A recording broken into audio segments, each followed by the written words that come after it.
15 de março de 2024, sexta-feira da quarta semana do tempo da Quaresma.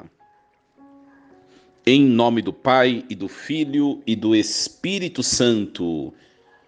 Amém. Meus queridos filhos e filhas, muito bom dia. Sextou, louvado seja Deus.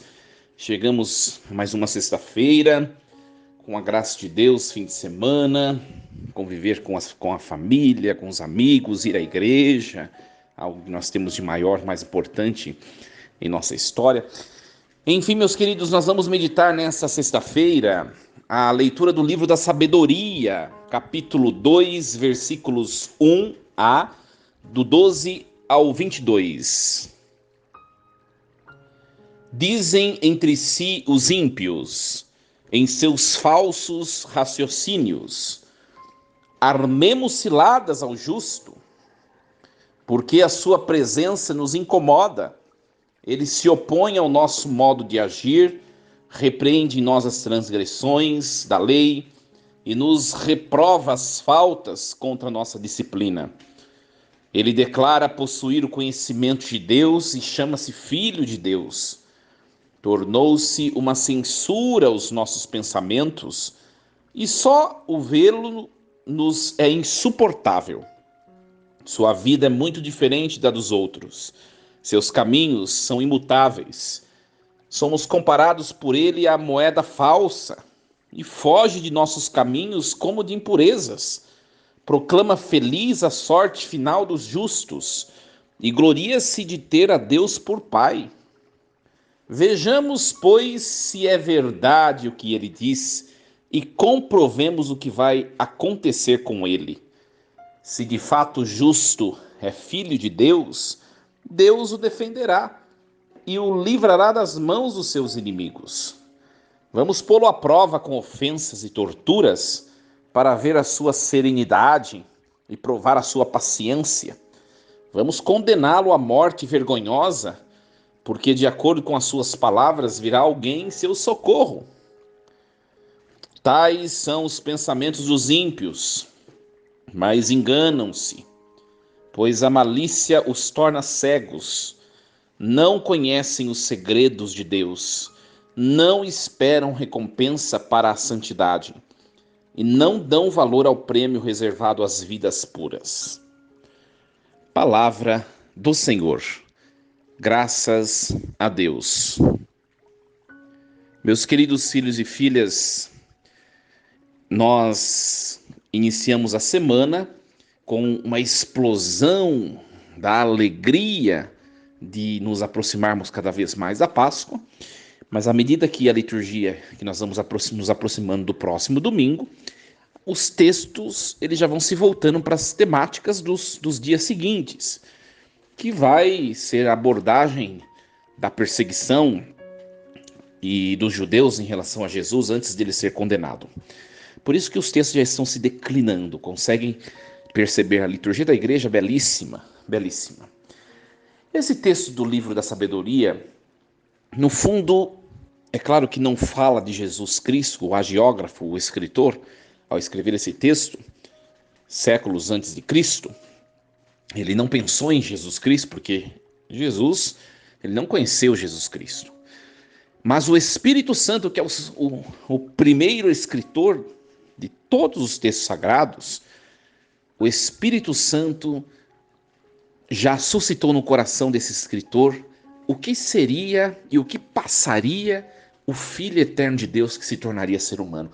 A gente vai lendo esse texto de hoje, não sei se vocês perceberam, à medida que o padre foi proclamando, parece que está falando de Jesus, né? Tem muita semelhança esse texto com a profecia de Isaías, no capítulo 53, quando fala do servo de Javé, né? Armemos ciladas para ele.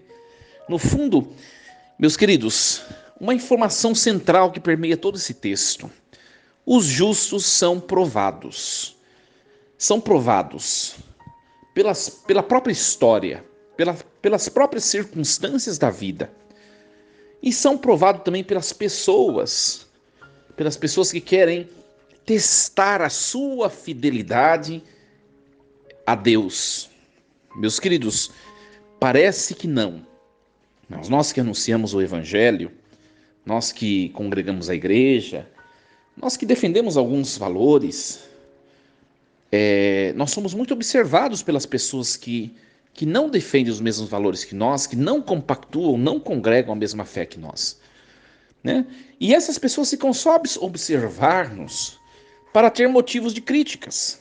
Eu vou dar um exemplo para você e você vai falar: nossa, é verdade, já aconteceu comigo. É só nós olharmos a turma de casa, né? A turma de casa, quantas pessoas que vão à igreja, quantas pessoas que congregam a igreja, buscam viver uma vida de fé reta, responsável, cumprindo os mandamentos, participando das missas, confessando, cultivando uma vida espiritual, uma vida de oração, né? Cumprindo os mandamentos da igreja, dos mandamentos de Deus. E essas pessoas, quantas pessoas não passam por perseguições dentro da própria casa, né? Quantas vezes nós estamos saindo para ir para a igreja e nossos próprios familiares já vai na igreja de novo, né? Devia morar lá com o padre, e tantas outras frases prontas, né, que as pessoas assumem para si, e elas não percebem que, colocando antipatia em relação à igreja de Cristo, elas estão se colocando contra o próprio Deus, porque a igreja não é minha, não é do Papa Francisco, não é sua, você que está escutando essa mensagem, a igreja é de Cristo, né? Essas pessoas não perderam a consciência de que elas estão se colocando num combate contra Deus. Jesus disse nos evangelhos: quem não está, não está contra mim, está a meu favor. Mas quem comigo não ajunta, espalha. Jesus está falando o quê? Quem está contra mim. Quem não está, aliás, contra mim, está a meu favor. Mas quem não está a meu favor está contra mim. Não tem outra saída. Não tem outra realidade. Então, nós padecemos isso nos nossos próprios ambientes familiares, dentro dos trabalhos. Quantas pessoas que trabalham, pode ser que isso não faça sentido para você, para uma ou para outra pessoa que esteja escutando essa mensagem, mas um dia vai fazer, você pode ter certeza, porque o verdadeiro cristão, ele não passa ileso de perseguições, não passa ileso. Tem gente que não sofre perseguição em casa, e quando eu falo perseguição, minha gente, eu não estou dizendo perseguição a ponto de ameaça de morte, não é isso. As implicâncias que as pessoas dentro de casa têm com a gente já são perseguições, né? E tem gente que padece perseguições dentro do trabalho. Você começa a trabalhar numa semana em determinada empresa, quando as pessoas percebem que você tem valores, que você não se mistura em algumas situações, que você tem posturas distintas das delas, elas começam a olhar torto para vocês, né? E mais do que isso, tem gente que começa a perseguir, né? Começa a implicar, começa a arrumar motivo para denegrir sua imagem, começa a arrumar motivo para puxar o seu tapete, porque essa pessoa está incomodando. É o que o texto de hoje está falando, né? Vamos perseguir esse tal justo para ver se de fato ele é firme no que ele acredita. Porque só o justo em silêncio, ele já é uma ameaça, uma denúncia para o ímpio, né? Quem vive a santidade, no fundo, o resumo de tudo isso, de tudo, minha gente, é isso. Quem vive a santidade incomoda quem não vive. É isso. E a gente tem que ter consciência disso, porque quando nós vivemos na nossa carne esses tipos de implicâncias e de perseguições, nós precisamos seguir firmes e não voltar atrás, seguir firmes em Deus, firmes em Jesus. E olha, eu já passei muitas perseguições enquanto seminarista e agora depois de padre, muito mais, né? Sendo bem sincero para vocês, a vida sacerdotal, né, é uma vida permeada por muitas renúncias. Você sabe disso. Não é fácil, mas também é uma vocação repleta de privilégios. Vocês também sabem disso, né? Um padre, em alguns lugares que chega, ele tem os seus privilégios como uma autoridade religiosa. Isso todo mundo sabe. Mas olha, minha gente, na oculteza do meu cotidiano, eu já padeci muitas perseguições. Muitas perseguições. Né? Você vai. No fundo, a vida sacerdotal é uma vida de 8 a 80, né? De quente ou frio. São os extremos. Você chega, por exemplo, você vai comprar alguma coisa em algum supermercado, alguma loja, você vai de batina ou você vai de veste clerical, de calça, camisa clerical, ou você se depara com alguém que nem precisa muito ir na igreja, nem precisa ser católico, que o povo chama católico praticante, mas só de temer a Deus a pessoa te trata muito bem, né? Ou é o totalmente oposto, né? Você pega a pessoa que tem ojeriza a igreja católica, nossa, aquela pessoa ela vai te tratar muito mal. Eu já vivi os dois extremos. E olha, minha gente, vou ser bem sincero para vocês. As pessoas que mais me tratam mal quando eu me coloco socialmente com a vestimenta sacerdotal, né, com a veste talar, com a batina ou com a camisa clerical, as pessoas que mais me tratam mal são as pessoas que mais nas suas redes sociais exigem os direitos de igualdade, os direitos de respeito, os direitos e tantas outras coisas, né?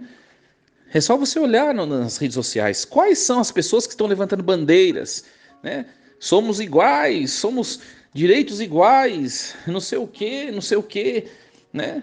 Essas pessoas são as que mais, isso é experiência pessoal, estou partilhando com vocês, que mais perseguem um sacerdote quando se coloca socialmente como sacerdote. É muito interessante. E a palavra de hoje, minha gente, é para que nós estejamos prontos para isso. A coisa não é brincadeira, minha gente. Cada vez. Coloca uma coisa na sua cabeça. Você que está se envolvendo com a palavra de Deus. Porque ontem eu falei isso e vou repetir, né?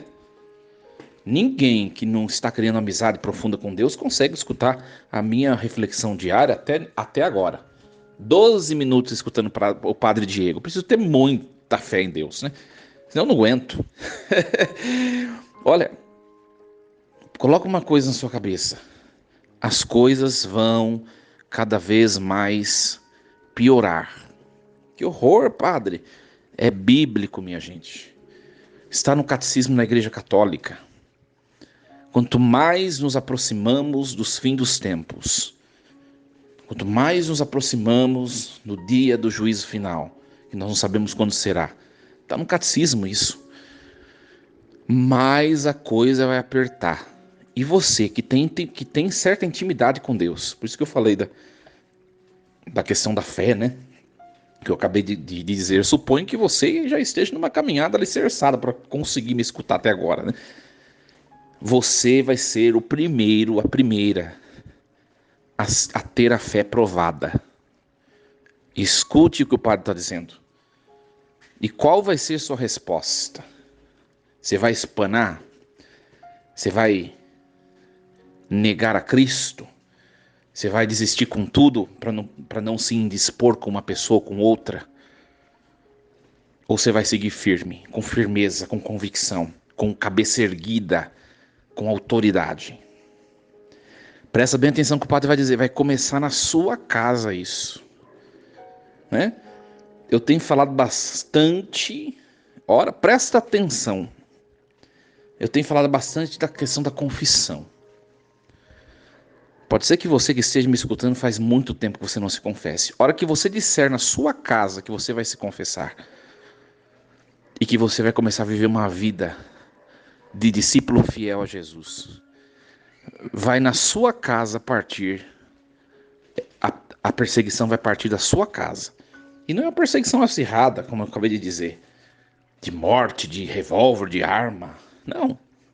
É uma perseguição de crítica, de sarcasmo. Começa assim. Pode ser que na sua casa, pare por aí. Mas presta bem atenção mais uma vez. Na sua casa pode ser o começo.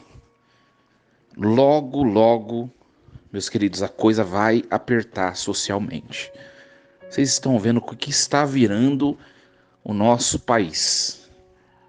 As instâncias de poder, não vou entrar muito nessas questões, né? Mas essa é uma questão de observar. As instâncias de poder da nossa nação estão corrompidas.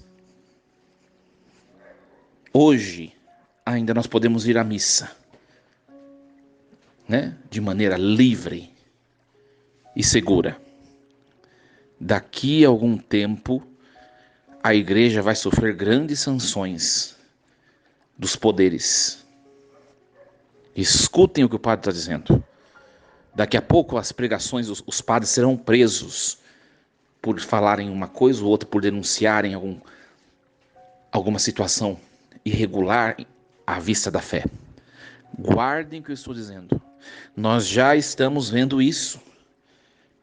Na nossa diocese não tem nenhum padre, né, que está perseguido pela Justiça, pelo Supremo Tribunal Federal. Mas tem diocese vizinha aqui, minha gente. Não vou falar nome de ninguém. Tem diocese vizinha que tem padre já vigiado pelo Supremo Tribunal Federal, pela Polícia Federal. Vocês não estão por dentro? Se informem. A coisa vai piorar. E nós estamos de que jeito para enfrentar isso? Olha, eu vou dizer uma coisa. Se você não estiver firme na sua fé, você vai negar Jesus e você vai jogar tudo pro alto. Você não vai aguentar. Você não vai resistir à pressão. Não vai. Né? E olha, minha gente, eu vejo tanta coisa dentro da comunidade paroquial e depois eu penso comigo mesmo. Imagina essa pessoa sendo levada para o martírio, como os mártires eram. Essa pessoa vai negar Jesus facilmente. Sabe os sintomas que eu vejo na comunidade paroquial? Tem gente que deixa de ser católico porque brigou com o irmão da comunidade. Essa pessoa não tem maturidade espiritual. Ela está lá. Qual o motivo dela estar na igreja? É a pessoa com a qual ela brigou? Imagina se essa pessoa fosse presa, levada para o martírio, como tantos mártires da igreja primitiva. Se você é católico, nós somos a igreja histórica, a igreja verdadeira que veio de Cristo. Nós temos os mártires, nós temos os santos, que são testemunhos. Estude a vida dos santos mártires para você ver o que eles passaram. Santa Cecília, Santa Águeda, Santa Luzia, Alexandre, Pedro, Marcelino, todos os apóstolos, o que eles passaram, né? São Lourenço, Santo Estevão e tantos mártires da igreja primitiva. Agora alguém olhou torto para mim, eu deixo de ser católico. Eu deixo de ir na missa. O padre não falou meu nome, o padre falou uma coisa que eu não gostei, eu paro de ir naquela igreja, ora. Seja mais resistente, porque a hora que bater na sua porta o anticristo, que é o demônio revestido de benefícios, você vai negar Jesus facilmente. Você não suporta um ser humano que você pode desviar e relevar e continuar vivendo. Imagine o demônio que você não vai conseguir enfrentar. Consegue, minha gente, perceber? A gente precisa se revestir de uma fé mais madura. Está na hora de deixar de lado esse mimimi, né? Esse mimimi, essa vida de murmuração, essa vida de catolicismo brando, relaxado. Está na hora da gente assumir, vestir a camisa da igreja e ser cristão de verdade. Porque a hora que a coisa apertar, a gente não vai se manter fiel a Jesus. E olha, isso está tudo isso está nas profecias, está no catecismo da Igreja Católica, tá? Então, minha gente, é doutrina da igreja. Só não vai dar tempo de acontecer isso se Jesus voltar antes, que é o que está no catecismo. Porque se ele respeitar tudo que está previsto, a coisa vai apertar. Está previsto. Por isso que a gente tem que pegar firme agora. Não deixe para depois. Começa a rezar já. E a mudar o jeito de enfrentar a vida, as coisas. né? Eu vejo aqui na minha paróquia, por exemplo, não vou falar nenhum exemplo pontual, senão as pessoas vão saber de quem eu estou falando, sabe? Uma pessoa fez algo que eu não gostei, eu já vou sair da referida pastoral. Espera um pouquinho, seja maduro, seja uma pessoa espiritualmente madura. Vamos resolver os conflitos, vamos resolver com maturidade, paremos de criancice, paremos de birra. Porque vem coisa pior por aí do que alguém falar uma palavra torta para você, vem coisa muito pior, e aí? E aí? Ai, deu escândalo, um padre deu escândalo, e não sei o que, e não sei o que. Vou deixar de ser católico. Ora, minha filha, meu filho, você colocou sua esperança em ser humano? Se você está com seus olhos voltados para o lugar errado. Seus olhos têm que estar em Jesus, só Ele é o sumo perfeito. Só Ele é o sumo bem, a suma perfeição. As coisas que acontecem no interior da igreja, todas essas confusões que nós estamos vendo, o diabo tem feito um rebuliço só para aplacar e derrubar nossa fé. E tem muita gente se deixando levar por ele. Tem muita gente. Muita gente. Às vezes, quando tem pessoas que ficam me exaltando muito, claro que todos nós temos virtudes, né? Não vou pecar com a falsa soberba. Eu também tenho minhas virtudes, né? A pregação, o ato de cantar, a simpatia, a comunhão, o acolhimento, isso é próprio meu. E tem outras virtudes tantas, como todo mundo tem várias virtudes. Mas tem gente que fica muito exaltando e fala, não sou tudo isso. Quem me conhece já sabe que eu já avisei, não sou tudo isso. Se acontecer alguma coisa no decorrer da história, você já sabe que não sou tudo isso. Já sabe que eu não sou tudo isso. Seus olhos estejam fixos naquele que é a única razão de nós seguirmos firmes nesses valores e nessa igreja, que é Jesus Cristo. É isso. Aprendamos hoje com esse texto da sabedoria. Os dias vão se complicar. Nós precisamos estar firmes, senão a gente vai negar Jesus, a gente vai ficar do outro lado. E olha, minha gente, não tem remédio. Não tem remédio. Se não congregar a fé, não vai ser salvo. Ai, padre, que horror! Vocês não escutaram o evangelho do domingo passado? Não sou eu que estou falando.